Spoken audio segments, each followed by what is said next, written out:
I've had my left hip done, and we thought my right hip had gone, but doctor wouldn't let me have it done because she said my circulation was so bad. Well, I would probably have had a stroke afterwards, which what could happen. So they didn't operate, so I've had to put up with it.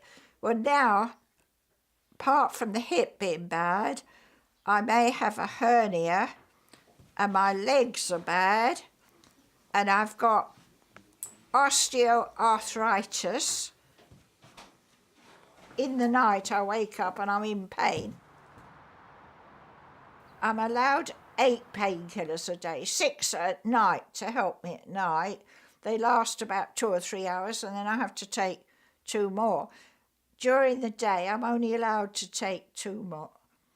But I have got patches on my leg. They've increased that with morphine's going round my body. In this chair, I'm all right. I'm not in pain. And I feel fine sitting here. And I can't believe it when I get up and I find I can't walk about and can't do things. It comes as a shock. I sit in my chair most of the day, but I can walk into the kitchen, and with difficulty I can walk to the front door. Some days it is very, very painful to do it, and other days, it isn't too bad. I can't always see everything I'm eating. A bit of a nuisance. I've read avidly since I was a teenager. I love reading. Until just before Christmas, I was reading beautifully. My big print books and my bills are sent in big print. Then I discovered I couldn't see my big print. So now, the only way I can read is the optician's been very good.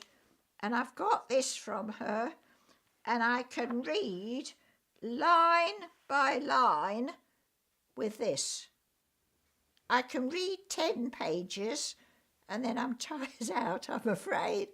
So I have to put it down and sit for about 10 minutes, and then I read again. Now, I can't see to write now, but I still write.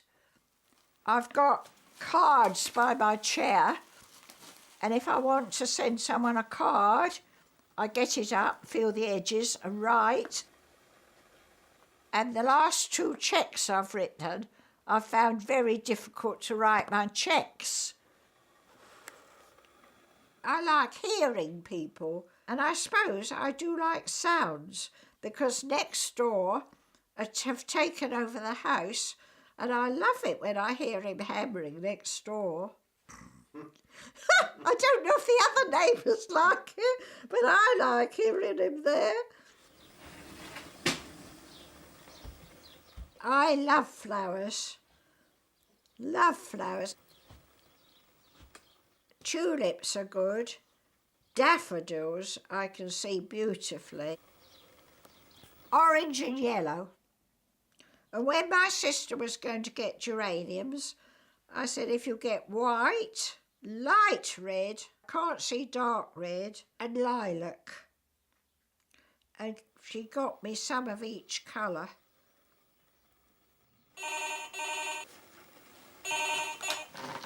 At 8/3/1930, speaking. Mobile mobility. I suppose over the years I've had to keep changing with what's happened to me.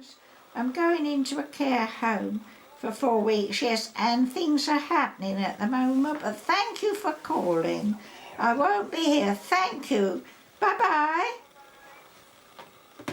I've had 2 scooters, and that helped me get out and about, and that was lovely because I could visit people. But before Christmas, things got worse, and I couldn't get my scooter out of the house. So that's ended that adventure. I used to go walking, and I love the country.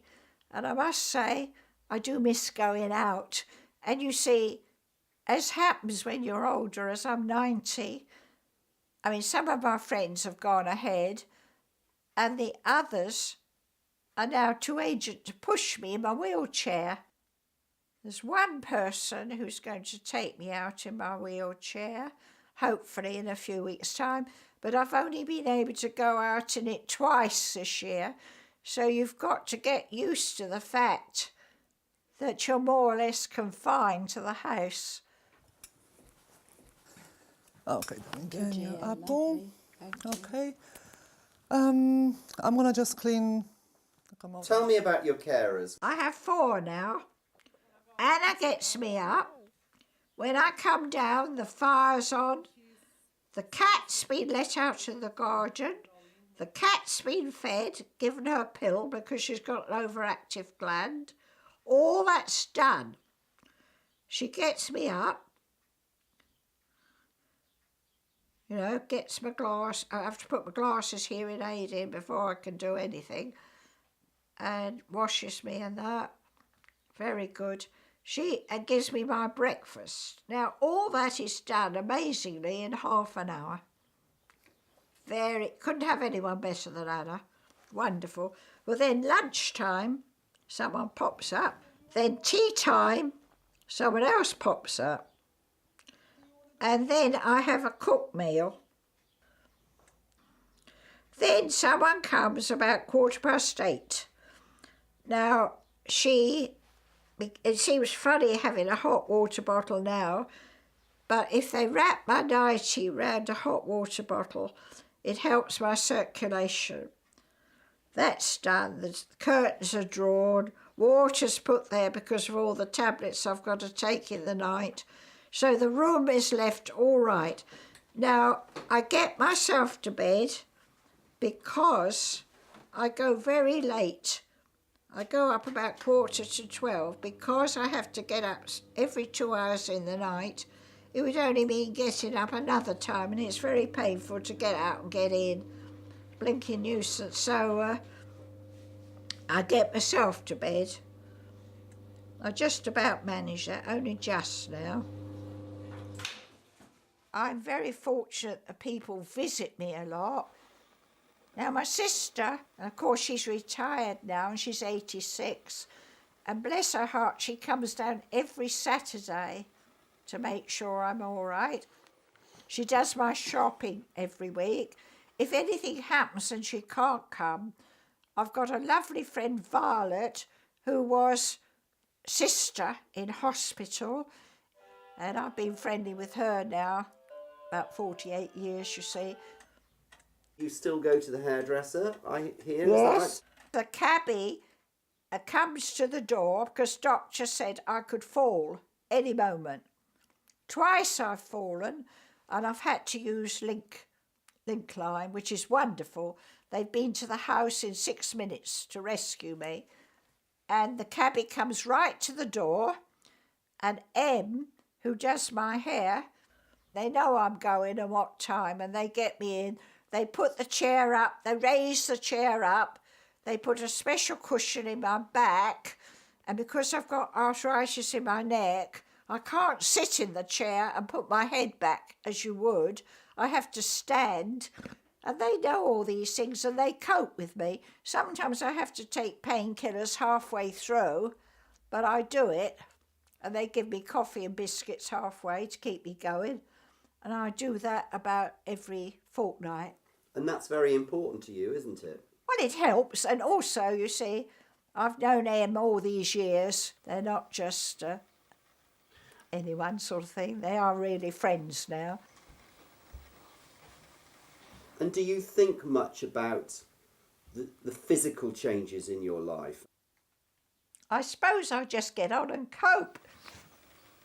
My father was wonderful, I think. And he taught us to cope.